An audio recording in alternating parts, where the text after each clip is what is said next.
बस बोल जननी माता की जय।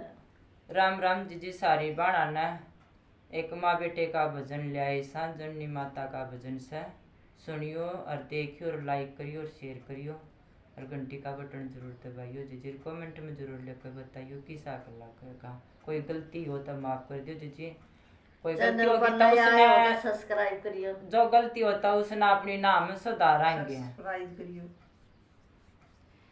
हेरी तेरी होती को न्यारी से मेरी माँ जन्म देने आली। हेरी तेरी होती को न्यारी से मेरी माँ जन्म देने आली। मेरी माँ जन्म देने आली। मेरी माँ जन्म देने आली। हेरी तेरी होती को न्यारी से मेरी माँ जन्म देने आली। 9 महीने तक बोझ मरी से 9 महीने तक बोझ मरी से करड़ा हरदा खूब करया से करड़ा हरदा खूब करया से। हेरी तू सहती सोती से मेरी माँ जन्म देने आली। हेरी तू सहती सोसी से मेरी माँ जन्म देने आली।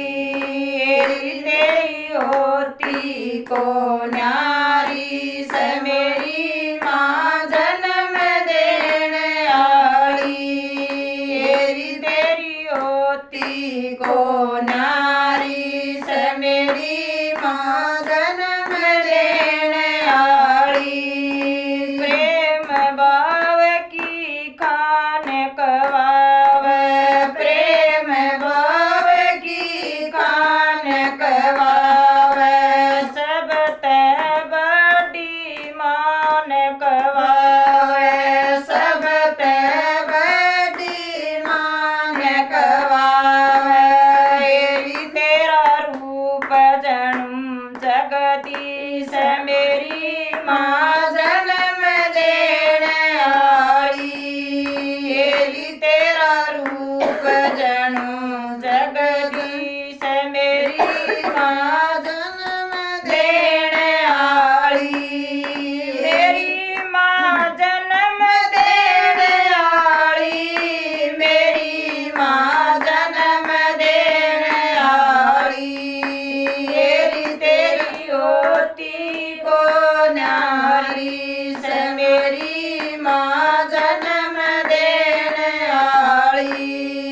हेरी तेरी होती को न्यारी से मेरी माँ जन्म देने आली। देवी देवता जितने जग में देवी देवता जितने जग में तेरा दर्जा सबते ऊंचा तेरा दर्जा सबते ऊंचा। हेरी तेरी ममता की गजब रही से मेरी माँ जन्म देने आली। हेरी तेरी ममता की गजब रही से मेरी माँ जन्म देने आली। मेरी माँ जन्म देने आली। मेरी माँ जन्म देने आली। हेरी तेरी होती को न्यारी से मेरी माँ जन्म देने आली। हेरी तेरी होती को न्यारी से मेरी माँ जन्म देने आली। जब तक दड़ में सांस रहेगा जब तक दड़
माता की की जय। जय।